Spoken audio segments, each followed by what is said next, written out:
Lagay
dyan sa ibabaw niya.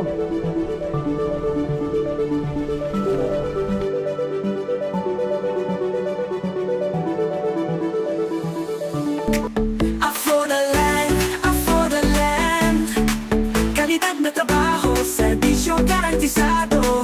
For the land. Sa pagangat, sama-sama tayo. For the land. Welcome mga ka-affordable sa ating YouTube channel. At kung bago ka pa lang, subscribe nyo po, i-follow nyo po ang channel natin, i-like nyo po itong video na to, then click subscribe and i-hit yung notification bell para lagi kayong updated sa ating lahat ng mga videos. So ito na, panoorin na natin mga ka-affordable. Yes, hello, good morning mga ka-affordable. What a beautiful day. So pupunta po tayo dun sa isang property ho natin na dito pa rin, malapit lang po dito sa daan na to. Still dito po kami, dito yung sasakyan ho natin. So pupuntahan ho natin. So dito yung daan po natin, right po po natin. Okay. So, ayan nga po mga ka-affordable, dito po tayo sa daanan na to. So dinab ko na lang po itong mga ka-affordable kasi may mga portion po na walang nagsasalita sa video para mas maintindihan nyo po at maliwanagan. So ito po yung isa po nating right of way, pero may dalawa pong right of way. Dito lang po tayo dumaan una para po, ito po kasing katabing lote po nito ay isa din po sa mga na-i-sold po natin na property. So ibig sabihin, hindi lang po kayo yung nakabili dito ng property, madami na din po. So may mga karatig lupa po kayo. Yan, ang kagandahan po nitong lot po natin na to, nitong farm po natin, is second lot po siya mula sa Barangay Road. So kung makikita ho ninyo, at the price po na ibinebenta po, still it's cheap na malapit po siya sa Barangay Road. So ang kagandahan din po nito, may ilog. Kasi madami po akong binivideo na property, pero iilan lang po yung mga unique na quality na meron. Kagaya nito, may ilog pong kasama.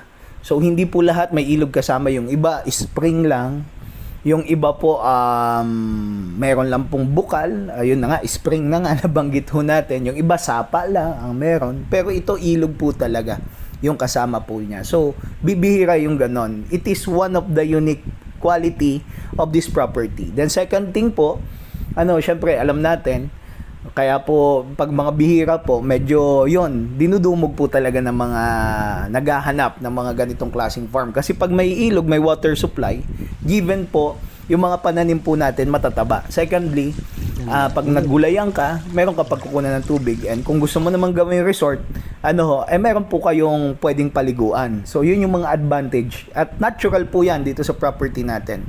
Then ito naman po yung overlooking portion ng property. Why overlooking? Bakit maganda? So ang simple lang po ang sagot niyan, parang hawak mo na yung langit. Marami po tayong mga kliyente ang hinahanap nila, gusto nila tanaw nila yung buong kapaligiran. So yan po ay isa sa mga nature po talaga ng mga tao na gusto po ang farm nila ay nakikita nila lahat. So advantage, you are at the high point. Kung magpapagawa ka ng bahay at nasa mataas na lugar ka, so pwede ka magpagawa po ng tinatawag po nating basement area. So yun yung advantage po pag nasa high land property po kayo. So makikita nyo po ito, this is a mix of a highland, then at the same time po may flat land po siya, may talampas po siya. Ano ho? So yung pinasukan natin kanina medyo pa-inclined ng konti. Ano ho? So pwede po natin palawakan 'yon. Kung gusto niyo po palawakan, pwede tayong mag-rent ng backhoe or kahit hindi na po backhoe 'yon, madali lang po 'yon. Lilinisan lang po 'yon. Then meron na pong pagpaparkan na sasakyan niyo po dun mismo sa gilid ng property. So yun yung advantage. So dalawa yung right of way niya, we will choose saan po tayo dadaan. Ano ho? So yun yung isa sa advantage. Secondly, ano po, may overlooking, may bodies of water. Then, ito po talaga, nakikita ko po na medyo madami pong magkakagusto talaga nito, mga Cup for the Body. So, sa atin lang po ay first come, first serve po tayo. Ano ho? Pero, isa po sa mga nagustuhan ko po talaga dito, yung property po is a very productive farm. So, nakita ko po dito, mga ka-farm lot po, nasa 800 plus yung coconut na nakatanim. So, ang average kasi sa isang farm is 250, pero ito po 800. Ano po, 250 per hectare. So, it means na near dun sa maximum capable po na itanim na niyog. Even though may mga hardwood pa rin, may mga kawayan pa rin po, may mga ilan-ilan na fruit-bearing trees like yung langka, meron pong kamyas, ano ho. So, yan yung mga nandyan, ano ho. Pwede na kayo magtanim ng mga rambutan, etc. Yung medyo ano po, yung paakyat po na portion doon, maganda po magtanim doon ng pinya. Ano, kasi gusto ng pinya yan, mga luya, bawang, etc. Ano, yun yung kagandahan po nitong property po natin na to. Then another thing, isa po sa advantages or edge ng property po na to, compared to other properties that we had before, mura po siya. Even though lahat mura, ano po, pero sa mayroong bodies of water na ganito, talagang napakamura niya. Ano ho, imagine 5.5 hours from Manila and magbubukas na po kasi yung TR5. Ngayon po opening na yung TR4. Pag sinabing TR4, from Manila po yan to Lucena City. So, operational na po yan. Malapit na po mag-operational. Ano ho, so pwede nyo po yan i-search what is TR4. May Google naman po kayo. Then, kindly check on the TR5. TR5 is from Lucena hanggang dun po sa tinatawag po nating Sorsogon City. It will pass by Tagkawayan. Ano ho, kaya nga po, dito sa Tagkawayan area, talagang papunta na po sa progresibong lugar. So, sabi nga, kailan ka pa bibili? Pag mahal na. Ano ho, so hindi na investable yung price.